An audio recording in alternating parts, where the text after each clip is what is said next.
Okay, we have the second RC from slot 1. The RC goes like this. Landing in Australia, the British colonists weren't much impressed with the small bodied, slender snooted marsupials called bandicoots. Their muzzles, which is much too long, give them an air exceedingly stupid, one naturalist noted in 1805. They nicknamed one type zebra rat because of its black strip rump. Silly looking or not, though the zebra rat, the smallest bandicoot, more commonly known today as western barred bandicoot. So if you see until this point, this same animal, bandicoot, has been given various different names. It has been called slender. Okay, let me just highlight it.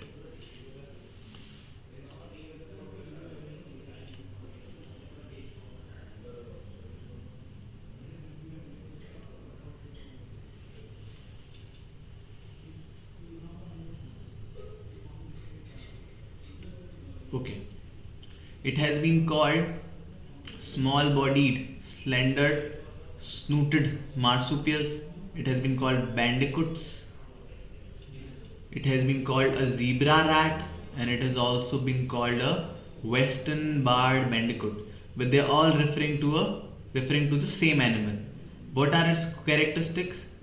It has a muzzle which is too long. It has a black striped rump. It has, okay, until this point, exhibited a genius survival in the harsh outback, where its ancestor had persisted for some 26 million years. Its birth was triggered by rainfall in the bone dry desert. It carried its breath mint-sized babies in a backward facing pouch so mothers could forage for food and dig shallow camouflage shelters. Correct. Still, these adaptations did not prepare the western barred bandicoots for the colonial era transformation for its ecosystem, particularly the onslaught of imported British animals from cattle and rabbit that damaged delicate deserts vegetation to ravenous house cat that soon developed a taste for these bandicoots. So, there is some animal called bandicoot. It looks like it has a long muzzle.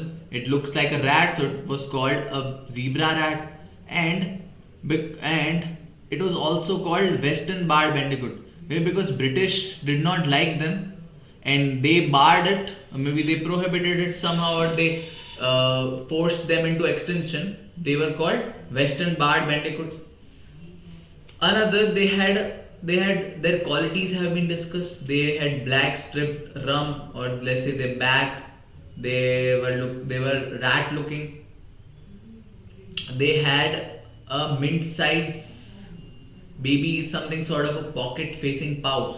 So the female bandicoots search for food and dig shallow camouflage shelters. अपने छुपने के लिए shelters ढूंढ सके. Correct.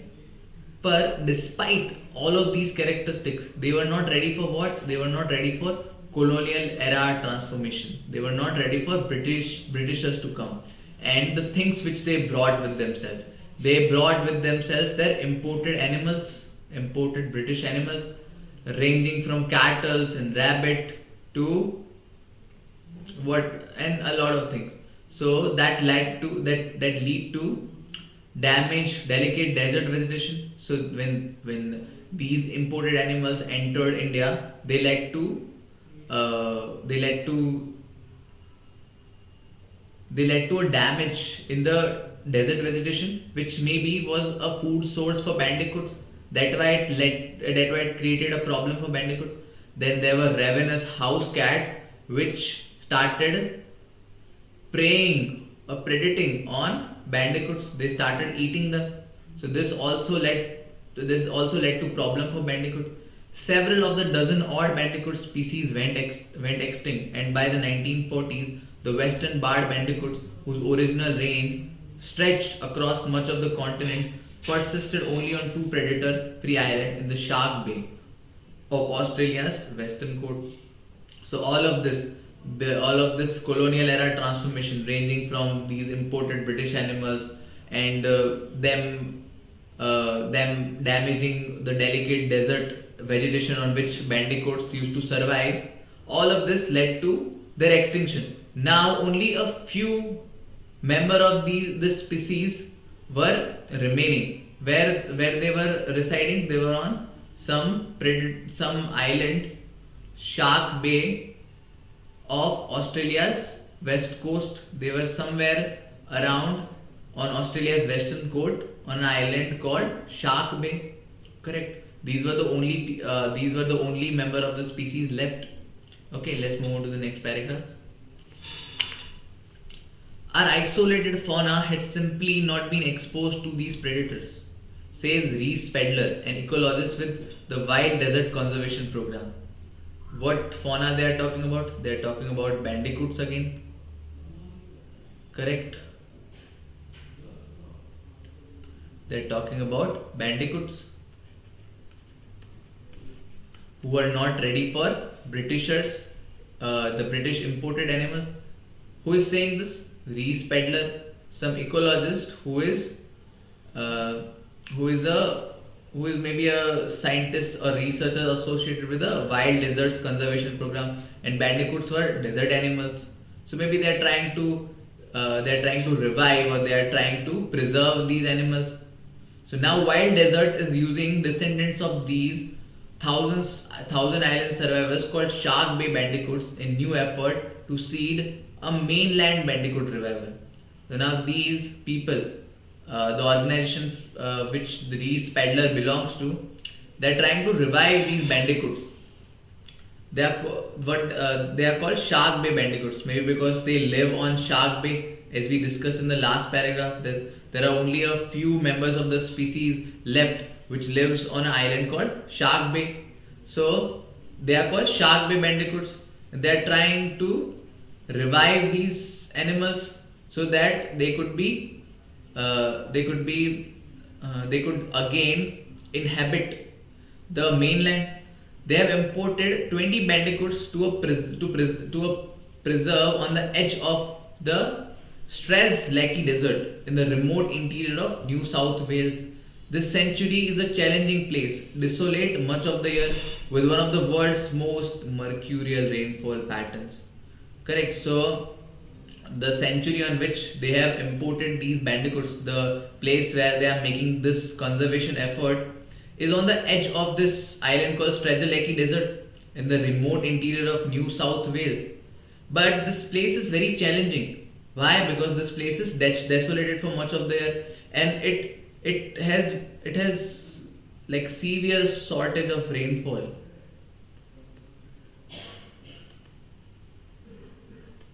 I'm just writing rainfall here. Mercurial rainfall pattern, relentless droughts. So if I haven't known the meaning of mercurial, it is followed by relentless droughts. So in what kind of rain patterns there would be droughts? Small rain patterns, right? Followed by sudden drenching floods. The imported bandicoots occupy two fenced enclosures, cleared of invasive rabbits, courtesy of Pedler's sheepdog and the feral cats, which slunk off once the rabbit disappeared. A third fenced area contains the program's wild training zone, where two other rare marsupials, Bibiles, a larger type of bandicoot, and Mulgaras, a somewhat fearsome fuzzball known for sucking the brain out of prey, currently share terrain with controlled number of cats learning to evade them. It's unclear whether the Shark Bay bandicoots, which are perhaps even more predator naive than their now extinct mainland bandicoot kin, will be able to make that kind of breakthrough. So now what they have done is that on this Shark Bay island, where they are making this on this Strathclyde Desert in New South Wales, where they are making this preservation effort, they have created an enclosed area with fences to keep the invasive species out. Invasive species like rabbits or whatever could be harmful to these animals. But there is also one training zone out of these three enclosures, right? Okay, there are occupied two fence enclosures. There are two enclosures, and then there is this training zone, which which allows a certain predators. So thus these animals can be trained to fight these predators, right? So there are these two exclosures, fenced exclosures. In the second exclosure, there lives a certain different type of bandicoots, as described here. They are fearsome, fuzzball, whatever. The other two bandicoots are a little larger. There are mulgaras and bibilis. Okay. For now, though, a recent surge of rainfall has led to a bandicoot joey boom, raising the wild desert population to about 100. But recently, वहाँ पे बारिश हुई and these animals flourish well in the rain. So has led to this has led to increase in the population. Now वहाँ की population क्या हो गई? 100. With other centuries adding to the number, there are also signs of rebirth in the landscape itself. With their constant digging, the bandicoots trap moisture and allow for seed germination. So the cattle damaged desert can restore itself. They have new nickname, a flattering one this time. We call them ecosystem engineers. So now, just because these bandicoots dug holes, as we discussed in the last paragraph, I guess, last paragraph, that these bandicoots dig desert to camouflage, to hide, to form some sort of shelter. This helps in seed germination,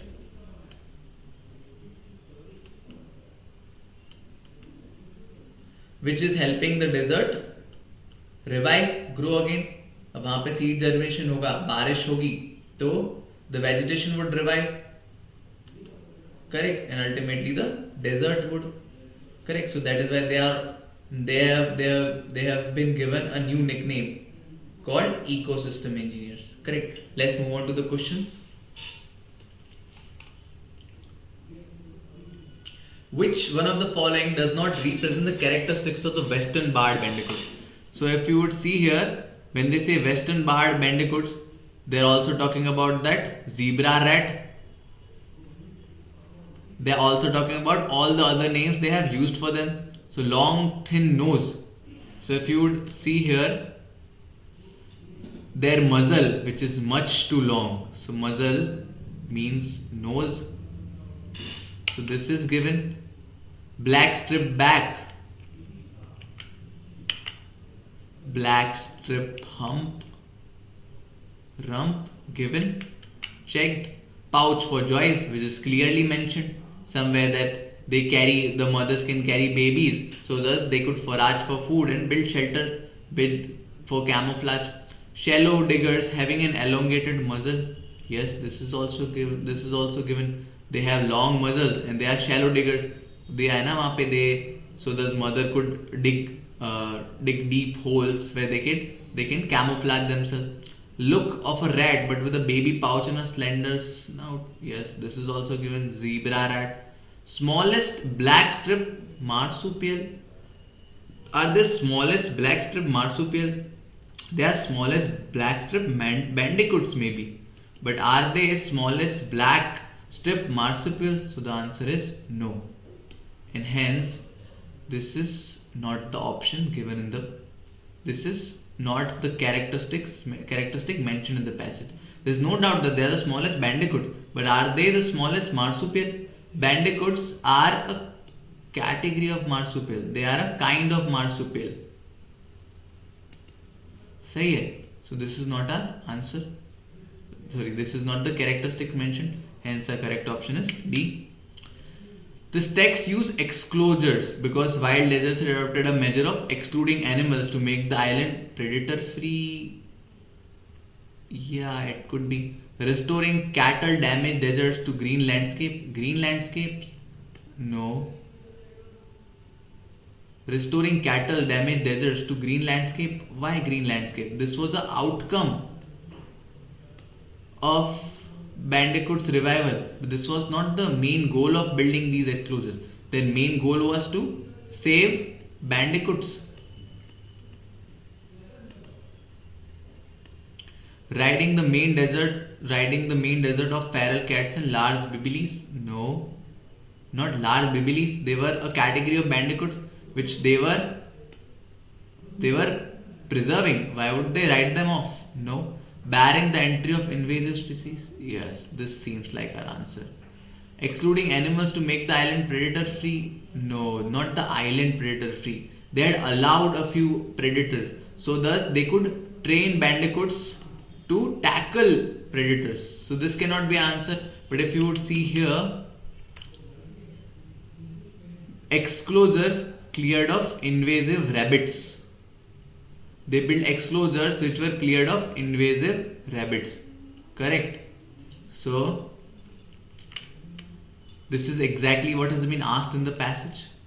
Which one of the following statements provide a gist of this passage? The onslaught of animals such as cattle, rabbits and house cat brought in by British led to the extinction of western barred bandicoots. It did not lead to the extinction. There were still a few bandicoots left on that Bay Island mentioned in the passage.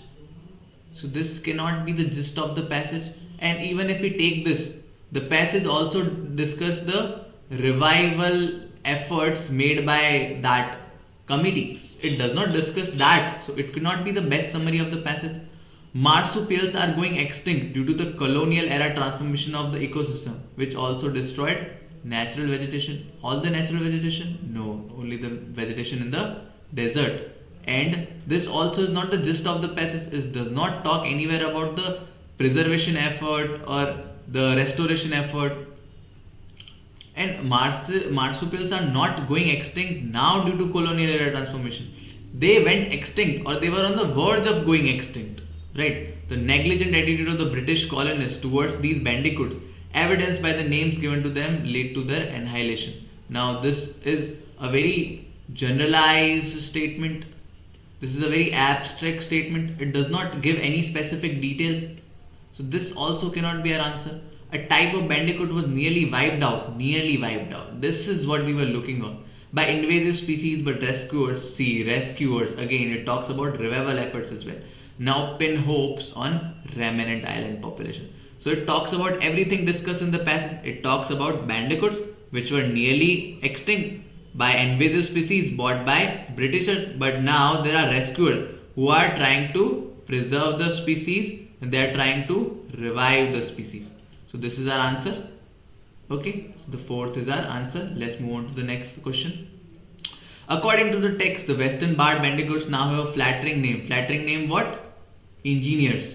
If you remember the last line from the passage. Why was that name given? Because they used to dug holes in which germination would take place. That would lead to the revival of vegetation on. That would lead to the revival of environment on the desert. Correct. Let's read it. Aided in altering and arid on this. The first is the correct option only. They were given this name because they aided in altering the arid environment of the desert. Correct. Grown fivefold in terms of population. No, this was not the reason why they were given that engineer wala name. What sense would it make to give them engineer name just because their population has have fivefold? Led a revival in preserving the species. What species? No, this is also not a reason. Led to a surge and increase. This is never directly mentioned in the passage. Maybe due to their efforts in maybe their contribution to this germination process, maybe their contribution to revival of the plant species on the desert may have led to rainfall later, but this has never been mentioned in the passage. There is no direct implication that led to increase in rainfall. So only the first option is the most reasonable and can be inferred from the passage. So the first is our correct option. Okay, so that was the RC, guys. I'll see you with the next RC in the next video. Thank you for staying with me till the last of this video. If you haven't subscribed to the channel, please go subscribe to the channel, because we are going to discuss all the remaining RCs from all the remaining slots. So stay tuned and please hit the subscribe button. Thank you.